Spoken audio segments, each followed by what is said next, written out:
Ayo, mulai ya. Assalamualaikum warahmatullahi wabarakatuh. Perkenalkan kami dari kelompok 6 akan mempresentasikan mengenai tugas besar manajemen investasi. Next.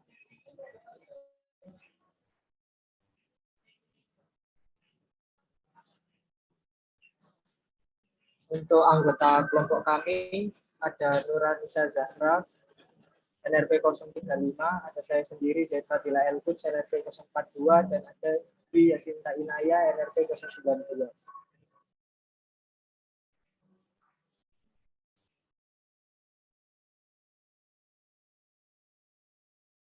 Yang pertama yaitu profil indeks Infobank 15. Infobank 15 sendiri adalah indeks yang terdiri dari 15 saham perbankan yang memiliki faktor fundamental yang baik dan likuiditas perdagangan yang tinggi.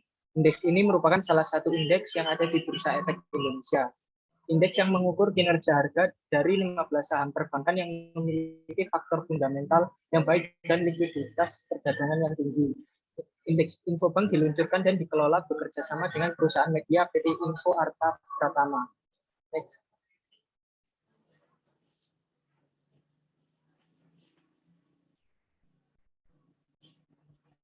Selanjutnya yaitu sejarah Infobank 15. Pada tanggal 7 November 2012, indeks Infobank 15 diluncurkan. Dan pada tanggal 3 Januari 2005 merupakan tanggal ditetapkan dengan nilai dasar 100.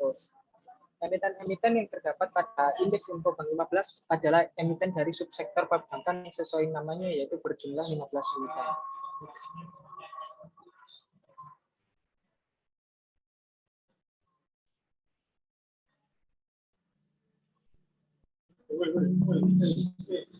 Berikut merupakan pionir Infobank 15, yaitu terdapat 10 konstituen. Next.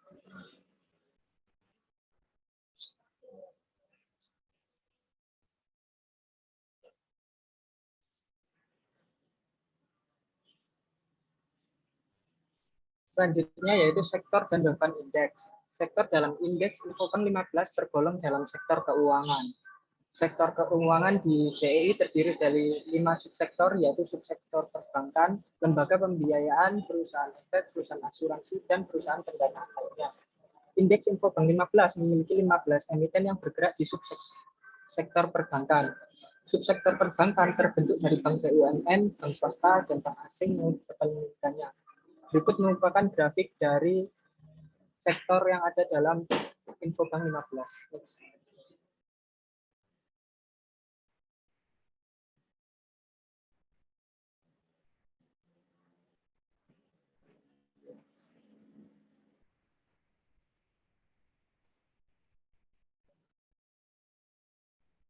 Per Februari 2022 dalam indeks Infobank 15 tercatat 15 emiten yang tergolong dalam sektor finance atau keuangan dan subsektor bank.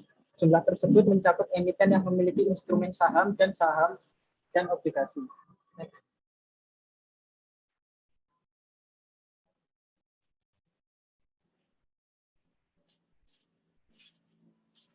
Berikut merupakan emiten indeks secara keseluruhan, yaitu ada Bank Rakyat Indonesia, ada Bank Negara Indonesia, Bank Sentral Asia, Bank Mandiri, Bank Mega, Bank BTPN Syariah, Bank Tabungan Negara, Bank Pembangunan Daerah Jawa Barat dan Banten, Bank Syariah Indonesia, Bank Pan Indonesia, Bank CIMB Niaga, Bank China Construction Bank Indonesia, Tanaman Indonesia, Bank OCBC NISP, dan Bank Bri Saudara Indonesia.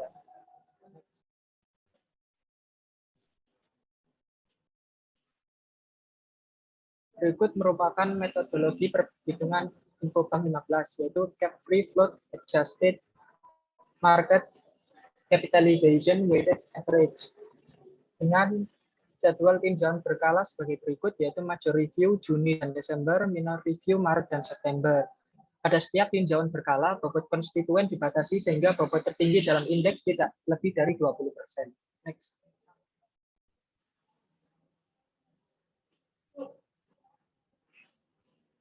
Untuk pengambilan sampel, kami menggunakan perhitungan sampel menggunakan perhitungan Slovin untuk menentukan sampel yang kami gunakan. Sehingga kami membuat didapatkan nilai 9,375 sehingga kami membulatkan untuk sampel emiten yang kami analisis sebanyak 9 emiten.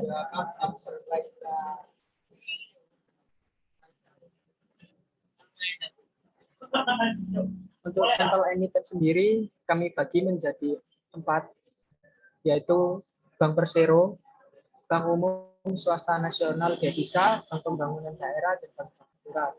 Seperti di samping adalah ke-9 emiten yang kami pilih sebagai sampel penelitian kami.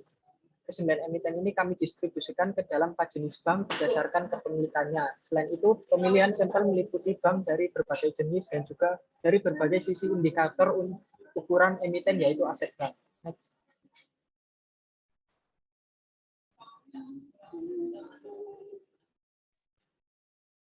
Oke, selanjutnya akan saya lanjutkan mengenai analisis fundamental BBCA sendiri. Bisa dilihat berdasarkan perhitungan yang telah kami lakukan, terjadi kenaikan aset dan juga terjadi kenaikan net profit, baik itu pada tahun 2017 hingga tahun 2021. Hal tersebut menunjukkan bahwa prospek pada BBCA sendiri memiliki prospek yang baik. Begitu juga dalam untuk ROE-nya sendiri mengalami penurunan pada tahun 2020, namun kembali naik pada 2021. Hal tersebut masih dianggap normal dikarenakan pada 2020 terjadi pandemi yang membuat beberapa harga saham memang mengalami penurunan, namun bisa diatasi pada tahun 2021 dengan angka ROE ataupun aset yang kembali naik. Selanjutnya mengenai analisis teknikal BBCA, kita menggunakan indikator RSI, indikator MACD, dan indikator MA. Untuk indikator RSI sendiri bisa dilihat bahwa BBCA tidak melewati angka 70 pada periode per kuartal 3 dan 4 untuk tahun 2017-2018, dan juga sempat mengalami masa penurunan pada tahun 2020 hingga nilai RSI di bawah 30, sehingga hal tersebut menunjukkan bahwa pada 2017 dan 2018 terjadi kelebihan penjualan saham BBCA yang menunjukkan bahwa minat investor kepada BBCA semakin tinggi. Sementara untuk tahun 2020 karena terjadi pandemi memang terjadi penurunan pembelian saham BBCA sendiri. Namun untuk MACD sendiri bisa dilihat bahwa garis sinyal dan garis MA-nya selalu berdampingan dan menurun pada 2020. Namun hal tersebut kembali lagi karena terjadi pandemi saat 2020 memang terjadi penurunan, dan dapat dilihat kembali hingga kuartal 3 2020 terjadi kenaikan. Analisis tersebut kami lakukan kepada 8 emiten lain, yaitu BBRI, BBTN, dan hal-hal yang seperti yang disebutkan pada sampel 15 emiten. Berikutnya saya akan lanjut untuk tools-tools yang kami gunakan dalam menganalisis. Untuk analisis teknikal kita menggunakan analisis RSI yang dengan harga saham rentang nilai 0 sampai 100, di bawah 30 kami anggap overbought, dan sementara untuk di atas 70 kami anggap oversold. Untuk MACD sendiri kita menggunakan analisis ini untuk menggambarkan hubungan antara dua moving average dalam sebuah tren. Untuk Bollinger Band sendiri salah satu indikator teknikal untuk mengukur volatilitas dan menentukan arah tren pergerakan harga. Untuk analisis fundamental kita mengetahui mengenai net profit, yaitu laba bersih, laba kotor dikurangi dengan beban usaha. Selanjutnya ada earning per share, ini memiliki fungsi untuk memengaruhi harga saham, menghitung price earning ratio, dan mengetahui tentang transparansi keuangan sebuah perusahaan. Selanjutnya price earning ratio dengan memiliki fungsi acuan dalam pengembalian keputusan serta memprediksi evaluasi harga saham. Selanjutnya ROE atau Return on Equity yang membandingkan jumlah pendapatan bersih perusahaan dengan jumlah total modal investor. ROE sendiri memiliki fungsi untuk menganalisis tingkat efisiensi pemanfaatan modal perusahaan. Jadi semakin baik ROE-nya, maka investor semakin berminat pada suatu perusahaan. Selanjutnya return on asset ini menilai efisiensi berbagai kegiatan yang dilakukan oleh perusahaan dapat dilihat berdasarkan nilai ROA-nya. Selanjutnya ada debt to equity ratio, yaitu total hutang dibagi total modal dikali 100% dengan tujuan memiliki fungsi mengidentifikasi sejauh mana kemampuan perusahaan dalam membayar tagihan atau kredit. Selanjutnya akan dilanjutkan oleh teman saya. Baik, saya akan melanjutkan mengenai analisis prospek. Nah, untuk analisis fundamental kinerja Infobank 15 sendiri, dari keseluruhan, emiten konstituen Infobank 15 melalui PER, EPS, dan DER keseluruhan perusahaan masih terbilang stabil. Hal ini tuh dikarenakan PER dari rata-rata perusahaan cenderung normal, tidak terlalu tinggi maupun tidak terlalu rendah. Nah, meskipun terjadi beberapa fluktuatif, tapi pada indikator DER terlihat nilai yang cukup tinggi, yang mana mayoritas memiliki nilai DER di atas 1. Dalam analisis DuPont melalui ROE dan ROA, diketahui bahwa nilai ROA sebagian besar perusahaan berada di bawah nilai 2,5%. Hasil ini dikategorikan cukup rendah, sedangkan dalam nilai ROE rata-rata berada di atas 5%, dan ROE tertinggi dicapai oleh BBCA, dan pada akhir tahun 2021, Mega memiliki nilai ROE tertinggi. Bisa di next.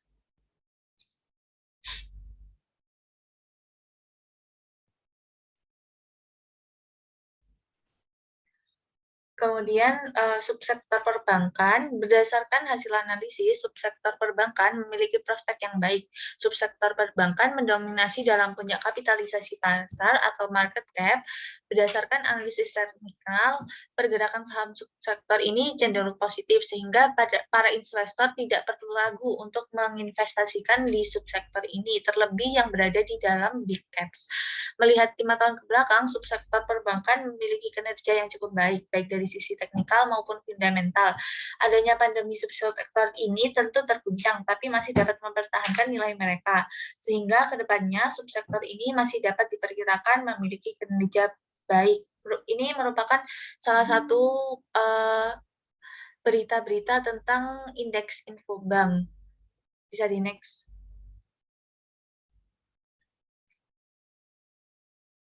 Untuk kesimpulannya sendiri, dari segi fundamental, berdasarkan perhitungan dan analisis yang telah dilakukan, sektor perbankan memiliki prospek yang sangat baik di masa depan. Walaupun di beberapa komponen analisis menurun, prospek sektor perbankan semakin membaik. Hal tersebut juga dapat terlihat dari analisis yang telah dilakukan, bahwa penyaluran kredit perbankan mengalami tumbuhan yang pesat, dan juga di periode berikutnya diproyeksikan akan meningkat dikarenakan adanya pertumbuhan atau pemulihan ekonomi Indonesia pasca pandemi. Untuk dari segi teknikal sendiri, dari grafik-grafik yang telah dipaparkan pada slide sebelumnya, dapat disimpulkan bahwa aktivitas pasar saham pada sektor indeks Infobank 15 sangat aktif. Hal tersebut dapat dilihat dari 5 bank mengalami overbook pada beberapa periode. Hal tersebut menunjukkan bahwa demand dari pasar saham masih ada. Untuk 4 bank lainnya, RSI berada pada angka yang ideal. Memang pada tahun 2020, mayoritas perusahaan dalam sektor industri ini terkena dampak pandemi COVID-19 dengan menurunnya harga saham dan mengalami downtrend. Namun tidak sedikit juga perusahaan yang bisa menguat dalam keadaan pandemi setelah terjadinya penurunan tren tersebut. Bahkan ada pula perusahaan yang tidak terpengaruh sama sekali. Hal ini menunjukkan bahwa kekuatan sektor perbankan di dalam pasar saham masih kuat, dan menjanjikan hal tersebut bisa dilihat dari Bollinger Bands ataupun garis MACD yang pada tahun 2021 banyak yang mengalami kenaikan. Bisa di next.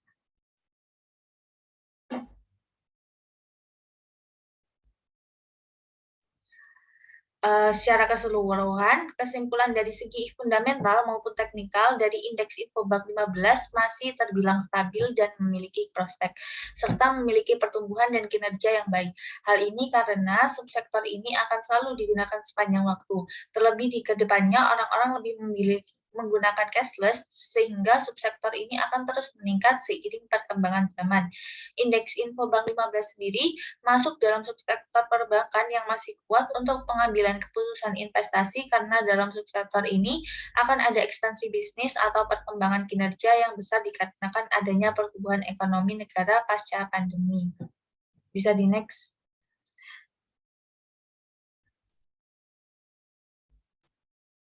Untuk rekomendasinya sendiri, berdasarkan analisis dari perhitungan yang telah kami lakukan, baik dari segi fundamental maupun teknikal, sehingga kami menyarankan bagi para investor untuk membeli saham pada salah satu perusahaan dengan minimal memiliki medium market cap pada sektor indeks saham Infobank 15. Hal itu dikarenakan sektor akan terus bertumbuh dalam pemulihan pandemi, khususnya untuk medium cap maupun big cap, yang mana sudah mencapai level yang stabil. Selain itu juga disarankan bagi investor saat akan membeli untuk tetap menganalisis waktu yang tepat agar tidak salah sasaran. Bisa di next.